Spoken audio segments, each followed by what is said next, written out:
Okay, guys, sorry for the delay. I'll start in about like 30 seconds or so, just letting everyone get on. But this is pretty much all we'll go over today. Um, these are the key things. If you know often, you should be able to get like a like minimum grade 7 in your exam. So yeah, we'll be working on that. Just 1 second. Give me a second. Let's get a pen quick.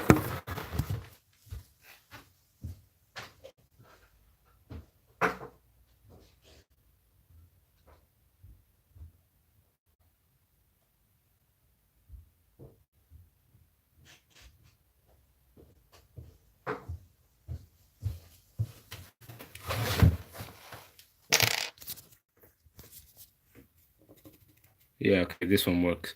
Okay, so let's start. So you just need to, yeah, like I said, you need a pencil and some lots of paper because there's a few notes and sketch you guys need to make. So let's start probably with number two first. Um, in every paper that I've seen since, even like old spec papers, there's always one question to do with the heart and circulatory system, but they could also link it with respiration to make it even harder. So let's just look at how the heart works quickly. If you were to break the heart into four pieces, right? So you have four pieces. Um, we kind of have parts of the heart go into the lungs, and then we have the rest of it go into the body. And the way the whole body works is the heart, all it does really just pumps blood. It's a muscle. So all you guys need to know is the heart's a muscle. Its only function is just to pump blood. It doesn't make blood or anything like that. And it doesn't even give you oxygen. You get oxygen from the lungs, right? So that's very important because they might ask you where you receive oxygen from. And the oxygen will go to the body. Simple as that. And some of it will also go to the heart because the heart requires oxygen to survive. Now, the way things work is we have a tube going from there to there. Then we have a tube going to the lungs. Then we have one from the lungs back to the heart. Then we have one from the heart back to the body, right? So I'll leave this just for you guys to sketch. But this is how it looks. There's always four chambers, four massive blood vessels, and this is how they go. Now, if we were to start with the lungs, you can imagine this like a train station where you stock up, or like a petrol station where you stock up with stuff. Instead of stocking up with petrol, you stock up with oxygen here. So what happens is blood goes from the heart, gets to the lungs, stocks up in oxygen, goes back to the heart. The only reason why you go back to the heart as opposed to just going straight to the body is because the human body is massive. Say your heart's somewhere there, right? And your lungs are somewhere there as well. For you to get blood to go from your lungs all the way to your legs, you need a lot of force. So if you imagine the heart is like a muscle, it literally provides the force by contracting and relaxing. So it kind of pushes and the blood will go through to the rest of the body. That's how it works. So it goes, stocks up on oxygen, goes to the heart. Then from the heart, it pumps and pushes it to the rest of the body. So now here are the key things you need to know. This is basically called the vena cava. This is a massive vein, right? And it goes all the way from your legs all the way to your heart. And then the massive artery on the opposing direction. So this goes to your heart. This goes away from the heart. Is called the aorta. And the way I remember things is that artery starts with A. So let me just write this here. So if arteries start with A, they basically go away from the body. That's how you can tell this is has to be an artery and not a vein. Yeah. So basically, not away from body, so away from heart. So if you look here, this thing that's going away from the heart is called an aorta, which is a massive artery. Veins always go to the heart there. That's how it works. Now, these two blood vessels that go to and from the lungs, in medicine, there's a key term called pulmonary. Pulmonary means anything to do with the lungs. So this will be pulmonary. Remember, this is going away from the heart, so it'll be an artery. And then the other one that goes back to the heart will be a pulmonary vein. Yeah, so that's how it kind of works. So it's very important. Just understand two things from here is that arteries always go away from the heart, veins always go to the heart, and anything that goes to or from the lungs starts with the word pulmonary. Pulmonary. Yeah, so I mean, since the spec has changed, they don't really give you many marks to actually sketch the whole thing. but they will definitely ask you maybe just to label one or the other. So this is all the blood vessels. Inside the heart, you might know this from PE, you have two upper chambers and two lower chambers. The upper chambers, they're called the atrium, or atria for plural, and the bottom, so ATRIUM, and the bottom ones are called the ventricles, so VENTRICLES. And this is where it gets a bit iffy. I mean, it probably looks like this is the left side, but they are basically showing it to you from someone else's point of view. So this is when you're looking at someone. So when you look at someone, it'll be different than to in your own body. So all you need to do is just the opposite. So this will actually be your right side, and then this will be your left side, just because of the different point of view. And that's what you need to know. The way I memorized this again when I was in school, this is A's before V in the alphabet, so A's on the top and then V's on the bottom. Yeah. But I think with you guys, if you just keep writing this like maybe 3, 4 times, it'll kind of click. It's not that bad to remember. So those are the four chambers within the heart.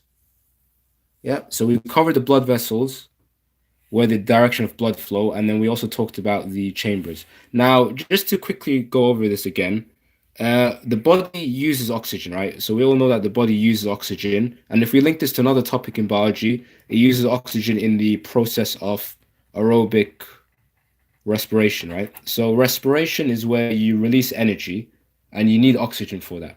Yeah.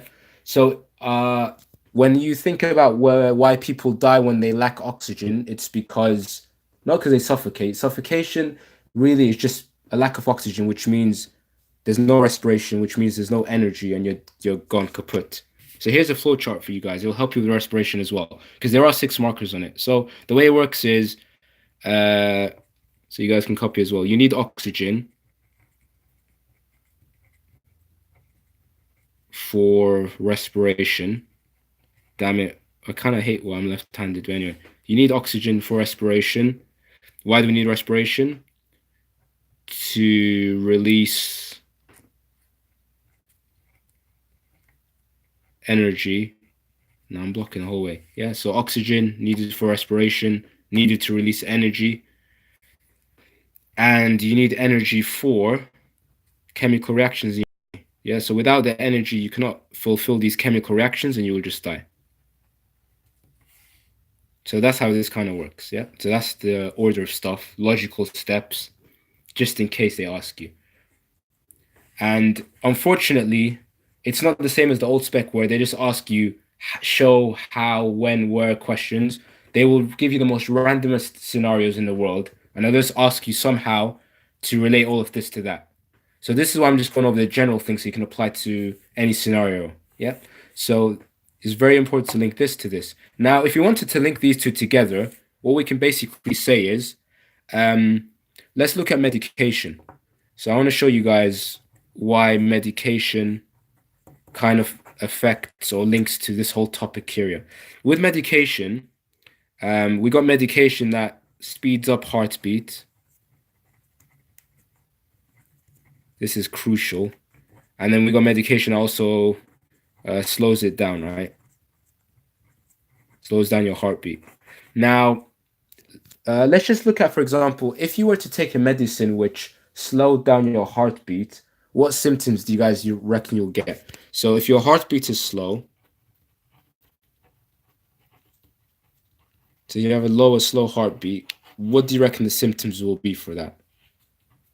In the real world, we know doctors usually say you get out of breath. So we kind of need to link this now to the heart. So if you look at what we just done here, it'll kind of be easy to answer this question. If you have a low heartbeat, that means what? Less blood is pumped around the body.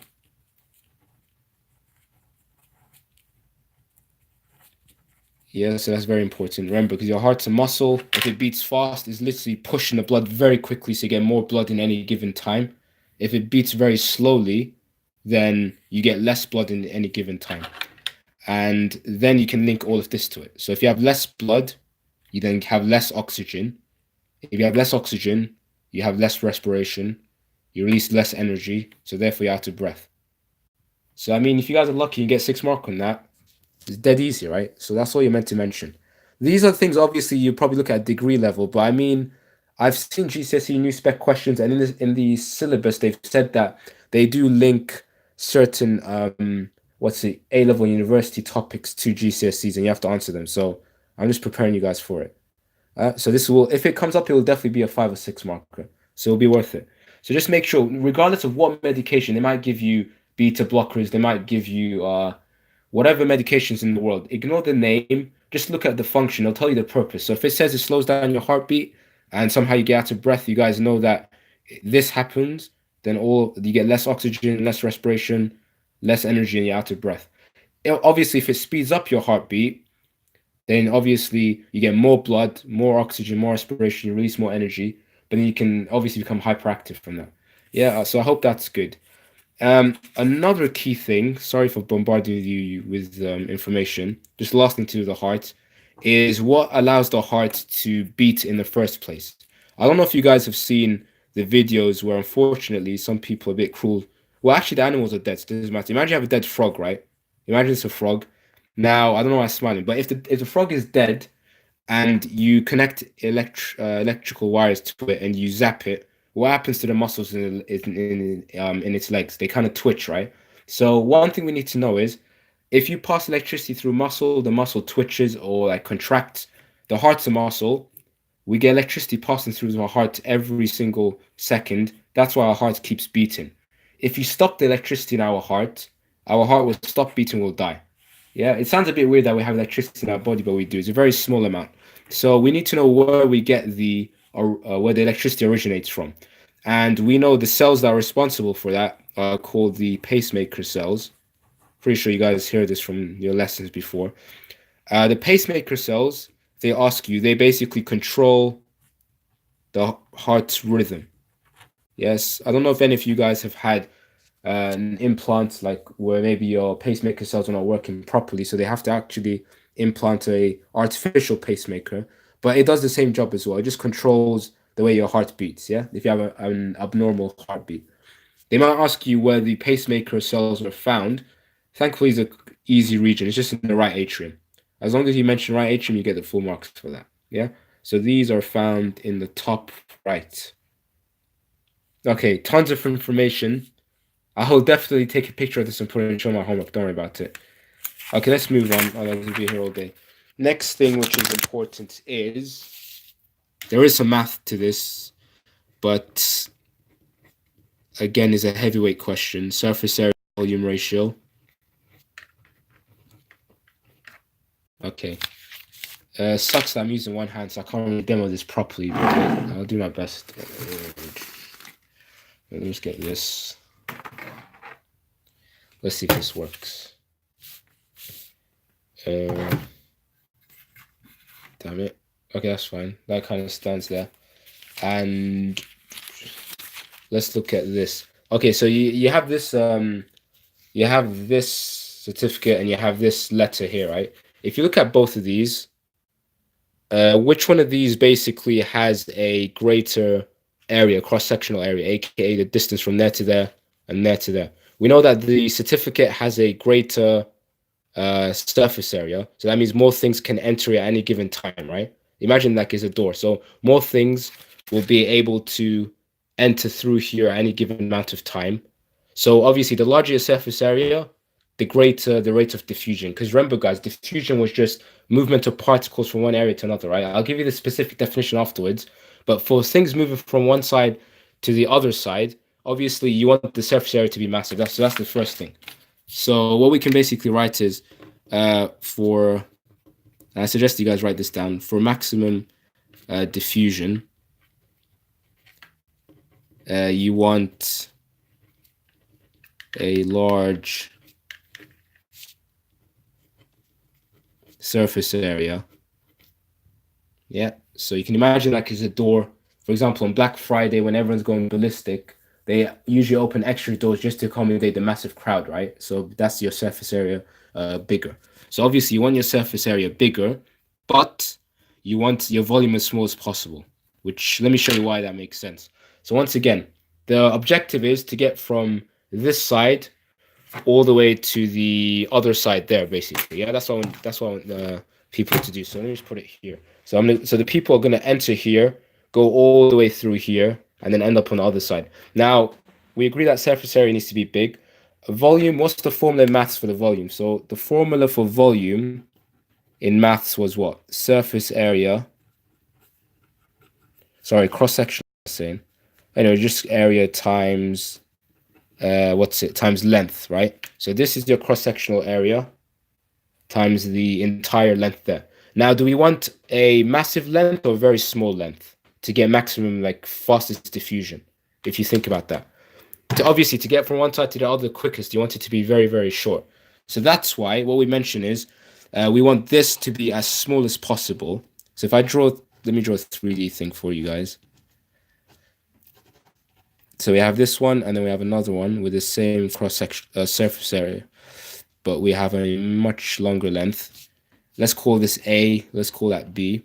They have the same cross-sectional area, but if you look here, this length is obviously much greater, right? So this will take longer because they have to travel further. This will take shorter. Yeah, so all we do is they'll give you questions like so. I know I said no calculators are needed, but yeah, you might need it here. So that was terrible. Let me give you the dimensions now. Let's say this is 5.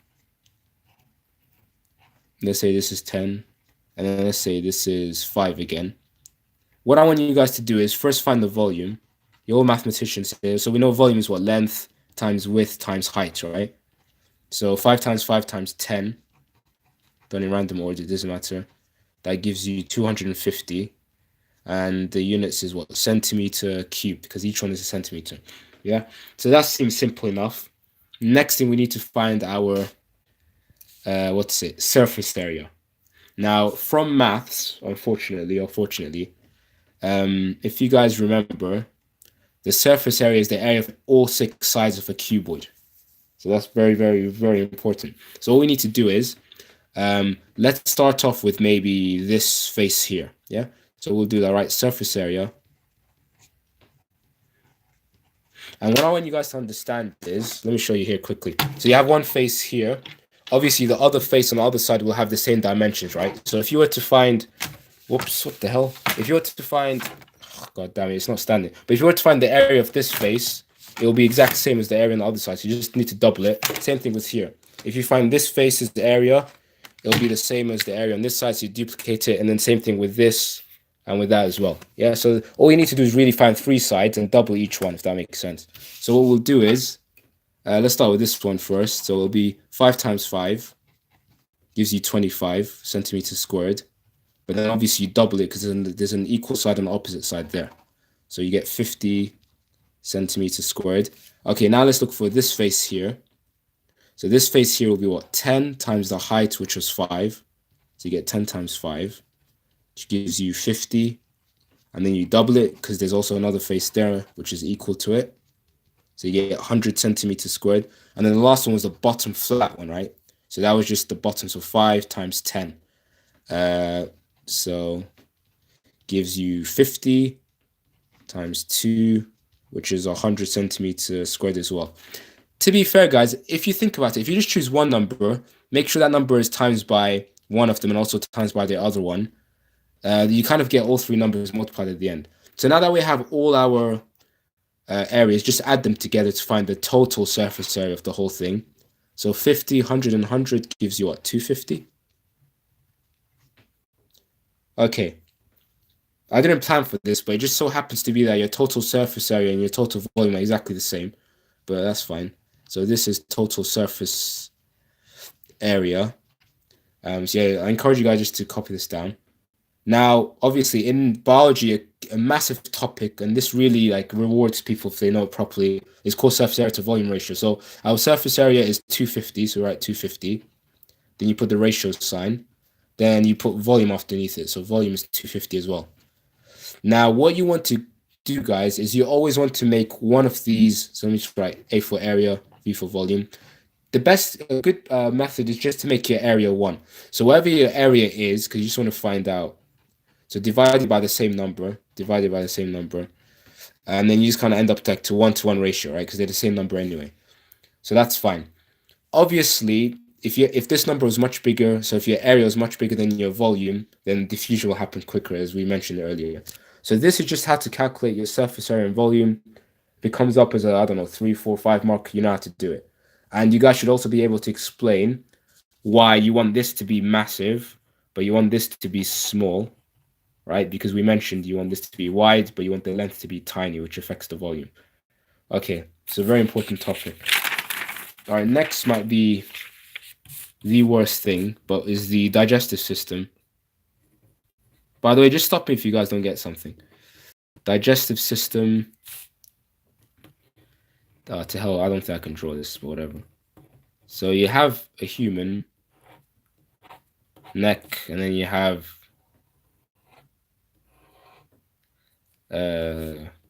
food pipe. It goes to the stomach, right? So you have your stomach somewhere there, your liver somewhere there, and it meets up with the stomach afterwards. And then you have large and small intestine and all that, right? So we have that. Okay, so this is just an average human. Now, what we need to know is not just the names, because I'm pretty sure you all are smart enough to know the different names, right? So we know this is the food pipe. Please don't write the windpipe when we deal with digestive system. It's called the esophagus as well. I cannot spell it. I'm not sure if this is the correct, but who cares? So esophagus, and then this is called your stomach. This is your liver. And then off the outside, you have the large intestine. And then inside, you have the small one, like all wrapped up. So you have the small intestine there. Okay, so these are like key stage 3 stuff. You never know if they're going to test you on it, but hey ho. Now, the next thing is knowing what each thing does. That's the mouth, yeah. So what we need to know is what goes in each specific location. And then afterwards, you need to know the enzymes, and then you're prepped for really anything they throw at you. Now, in the mouth, we know that there's two types of digestion that takes place, right? So we know that there's mechanical digestion. Now, the word mechanical just means you're doing something without any chemicals, like you're literally just using brute force. So we know that your teeth kind of chomp and shred and rip food apart, right? So that's mechanical because that's your teeth using force. So that mechanical digestion. And then there's also chemical digestion. Chemical is basically, as the name suggests, using enzymes and other stuff. Now, chemical digestion will be because of saliva. Yeah, so that's very important. Our saliva might not look obvious, but it helps break down certain parts of the food. So saliva helps break down carbohydrates. You need to know that it's specifically carbohydrates in the mouth. That's the only thing that breaks down. So that's with the mouth. So that's what happens. Yeah. So by the time it leaves, food enters your food pipe, a lot of the carbohydrates have already been broken down. When they get through here, the pipe does nothing really. It's just like a muscle which kind of pushes it down, like a toothpaste tube. You know how you have to push on both ends to squeeze the toothpaste upwards? This just does the opposite, it goes downwards. And then when it gets to the stomach breaks down a different nutrient. So the stomach breaks down proteins.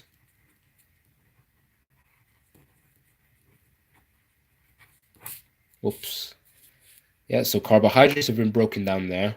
Now in the stomach, proteins are broken down. The last thing was what lipids, aka like fats and oils. So they get here. What we need to now know is that the liver will kind of assist. The food does not enter the liver at any given time, yeah? All that happens is the food is now going to go from the stomach into the intestine, but the liver at the same time is going to also provide something which will help break down the fats in the food. Yeah, so the liver provides something called bile. Yeah, so bile is basically a substance which helps break down fats into smaller pieces. Helps break down fats. So we've talked about 3 locations and 3 things that have been broken down. Carbohydrates in the mouth, thanks to saliva. In the stomach, we said proteins are broken down, and the liver provides a liquid called bile, which breaks down the fats or lipids. Okay, now everything ends up in the small intestine. The small intestine is like the powerhouse. It breaks down all 3 even more. Yeah, so you guys need to know the small intestine breaks down proteins, uh, carbohydrates, and lipids even more because they were not broken down fully. Yeah, so they're broken down partially in all the other places, but here's like where the real like breaking down happens. Okay, now you're probably asking what are the things that break them down and what are the names. So the names of the things that break all of these down are called enzymes. Enzymes basically help speed up chemical reactions, right? So they help speed up reactions. Without them, if you wanted to say, for example, you ate like a chicken burger, right? And you know chicken gets digested right pretty quickly in your body. Without enzymes, it'll take you way longer, probably even days or something. So it's very important. Um, Now the three enzymes we're going to look at are called amylase. You need to know these lipase, and then you have protease. Some of these might sound similar to several nutrients, some might not. Protease is probably the easiest one. Protease will break down proteins, right? Literally gives it out in the name. So this helps break down proteins. Lipase helps break down lipids. If you're wondering what lipids are, they're fats and oils as well. Because if you guys think about it, oils contain a lot of omega-3, right? So you have fats and oils and omega-6 as well. But anyway, you don't need to know that. And then amylase basically breaks down starch, which is a carbohydrate.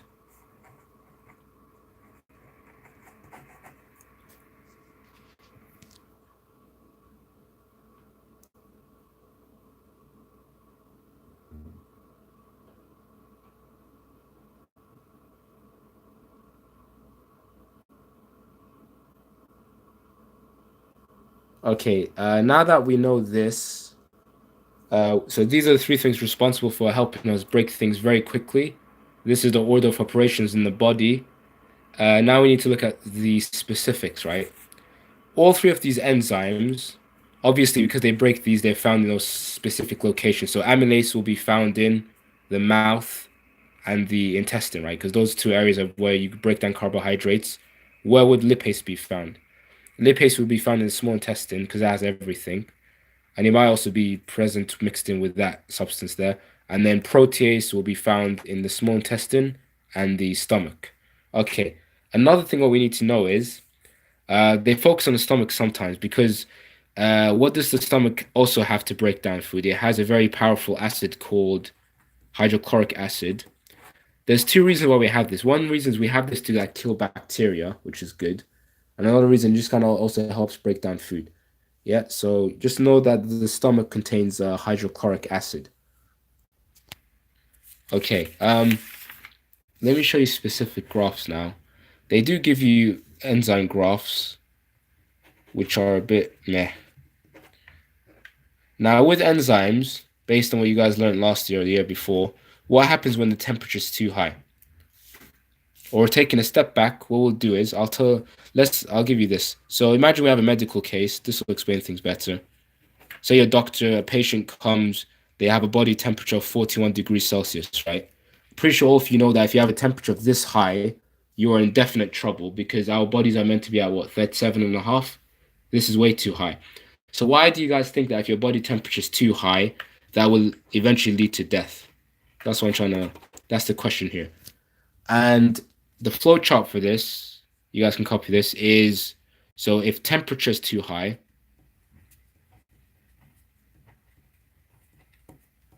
let's just say body temperature, right? If your body temperature is too high, what that means is enzymes.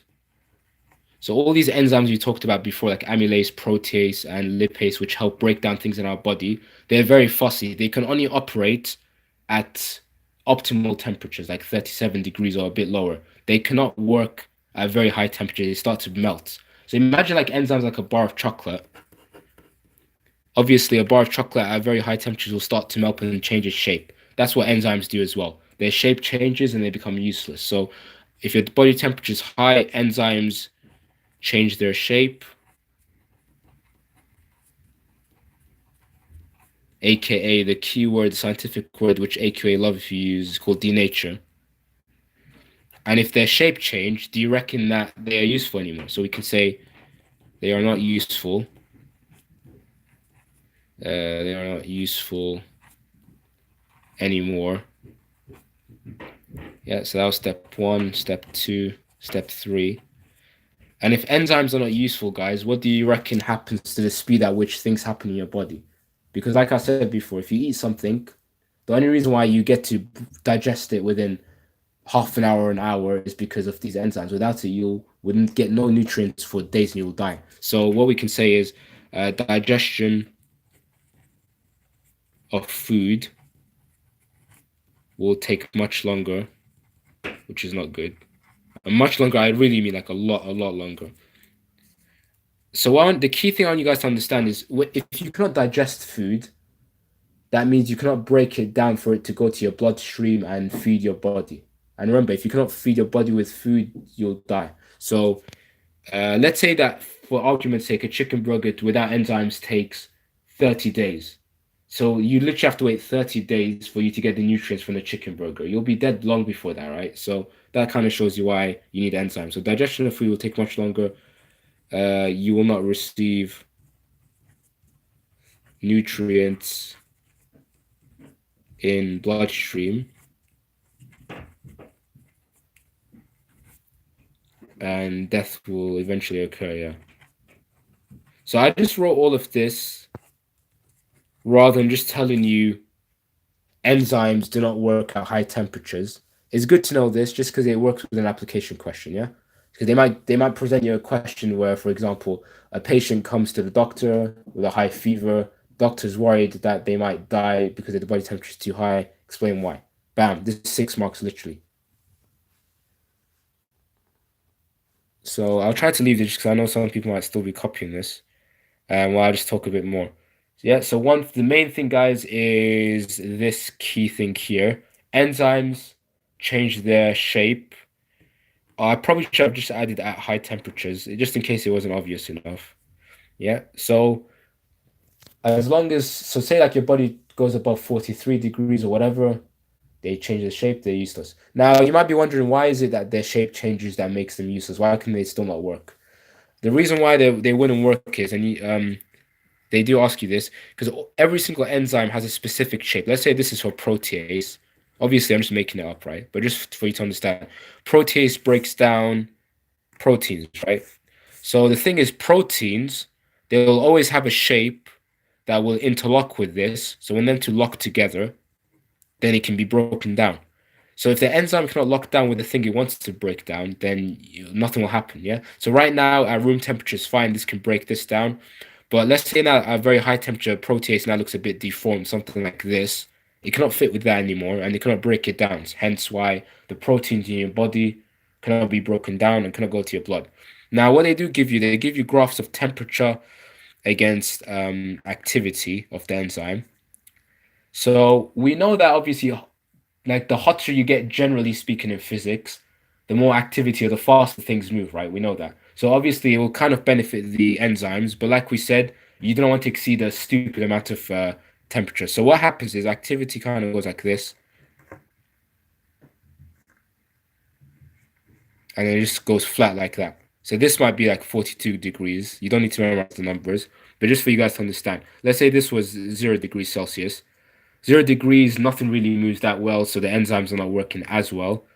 When you get to obviously 10 degrees and then maybe 20 degrees and then maybe 37 degrees, that's our optimal body temperature, somewhere around there, right? So this is where our enzymes have the highest activity, as you guys can see. But if you get above 37, when it starts to get too high, their shape changes and eventually they literally have no activity because they don't work. Yeah, so just bear this in mind. Okay, let me think what else is there. There is microscopes, but I'm hoping that your teachers would do revision with you, I guess on Monday. Monday at Bargy, Tuesday. I don't know if you have science on Monday, but you could ask your teachers to do an actual practical microscopes, because the worst thing is when you get 12 marker in it asking you about how the specifics work and you can't do it. Yeah, so I'll leave that out for now just because I got a video on it which I'll link afterwards. But let me see what else do I need. I need You don't know heart, digestive system, surface area, cells. Okay, I know what else I need to do. So we need to kind of go over pathogens, and then I'll kind of stop. I don't want to kill you guys. So you see with pathogens, right? They're basically microorganisms with which pretty much destroy your body or tend to destroy your body. So the four that we have, you guys will probably know the first few, or if not all of them: bacteria, virus, protists, and then they also give you fungi. Yeah, how did I forget? With this topic, guys, they can ask you literally anything. So I'll just prep you guys. They can either ask you just to name the four pathogens if it's a good day for you guys. If not, they'll ask you examples for them. If not, they might give you one of them and they'll ask you for the symptoms, or they might ask you how to protect against it. So the things you're pretty much looking at is just to recall the names, because this might help you rather than just so you at least you prepped for what's going to come up. Either recall the names, examples of each. And AQA have said in the syllabus that you need at least two of each. You need to know two of each. And also they've said, what else did I say? Symptoms.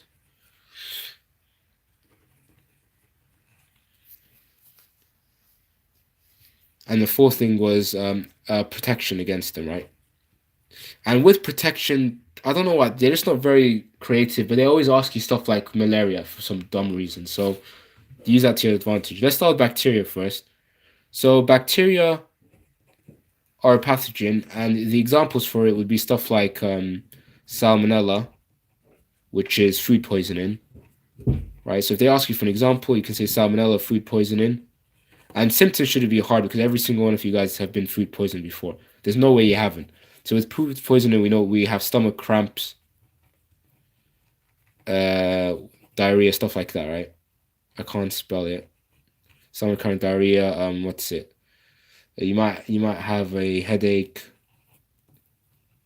The word nausea, you probably saw it like 10 billion times. All nausea means that you feel like throwing up. Probably spelled half of these wrong, but you get the gist of it. Now, another thing with bacteria, I believe it is gonorrhea as well. How do you spell this? See, guys, I'm a physics teacher. I hate biology, to be fair, but so just double check the spelling. But yeah, at least you know what the word is. It's gonorrhea. Double check the spelling. Gonorrhea is basically a sexually transmitted disease.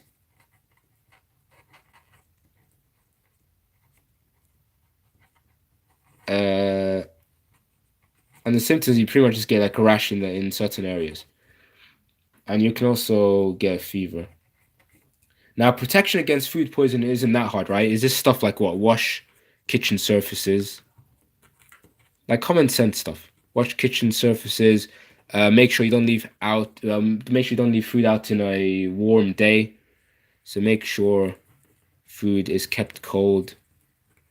And obviously, give example of the food. We're talking about chicken, ideally, right? Making sure food is kept cold, not left out. Gonorrhea basically is just what uses the use of condoms and stuff like that. Yeah. Now, to be fair, they'll rarely give you this just because the easiest one. They tend to ask you for stuff like viruses. With a virus, we know HIV is one, and that eventually develops into what, AIDS, right? So they are the same thing. It's just that this becomes that eventually after several years. And with HIV, it's just a weakened immune system. So you guys hear the stories all the time. When someone gets AIDS, sorry, they basically just die not because of this specifically. They die because their whole immune system has been wiped out. So any cut, any cold, they just die from that because they have no protection against it. Against HIV, really, again, once again, it can be transmitted what via bodily fluids. So that's the way it can be transmitted. So you don't want to share needles with people. You do not want to. I guess the thing is again intercourse. You'd rather not use. You'd rather not. I guess you'd rather be screened basically just to be safe. If that makes sense. Or use condoms again. Blah blah, blah stuff like that. Now the thing is with protist. This the main one. This is why I'm putting a massive number there. Protist is the one that appears the most because every single year Most people get it wrong. A protist is basically something which is carried usually within an organism and transmitted from a, let me show you. So let's say you have a mosquito there. So this is a mosquito. This mosquito is known as a vector. Vectors basically carry harmful things and transfer it to other organisms. Yeah. So just make sure if you see the word vector, think about like a bat or a mosquito, right? They usually cause people to get like deadly diseases. So this carries the protist that causes malaria, and basically, when it sucks blood out of a human, it deposits this into the human's bloodstream, and they get malaria. Now, the key thing, and this is super important, how to protect against it. Think about several ways because I've seen this year and year, like, oh, it just always shows up for some odd reason. Make sure you at least know three ways in which you can protect yourself from mosquitoes. Now, one thing what you could say is think about countries like in Africa where you get loads of mosquitoes in certain areas. That's because they leave massive buckets of water just out in the open without any lid on them. And mosquitoes love damp areas with a lot of water. Yeah, if you ever been to a swamp, I'm pretty sure you've had your share of just like encountering mosquitoes. So what you would probably want to say is cover water sources if possible. So like containers to avoid attracting mosquitoes. Yeah, so this is definitely a thing you'd want to write down. This is like super, this is like very important. Mosquitoes. Also, let's think. Yeah, mosquito nets. So that basically, well, as you sleep, it prevents mosquitoes from reaching you, I guess, right? So just good at nighttime when there's a lot of mosquitoes. Also, another thing is, sounds a bit drastic, but you basically burn down. Trust me, I checked the mosque. You can write this. I'm not making this up, by the way. Burn down areas which have a lot of mosquitoes. Now, the reason for this, guys, is because if you burn down an area which is infested with mosquitoes, obviously, if it's your house, don't burn down your house. But logically speaking, if there's like a massive tree next to you or a massive amount of like greenery next to you, if you burn it down, it basically causes mosquitoes to naturally just find a different area to, I guess, live in or chill in that area. Yeah, so this burn down areas which contain a massive mosquito infestation. But the key thing, what they like you to write is that cover water sources and use a mosquito net. And also you can write, what's it, insect repellent, right? Yeah, so just these stuff. So once again, guys, the mosquito's the vector, and then the protist is like malaria, pretty much. The protist that causes there's a protist that causes malaria, and you just get the. Now symptoms for malaria. Just to end with this, it's been 43 minutes. Symptoms of malaria is basically high fever.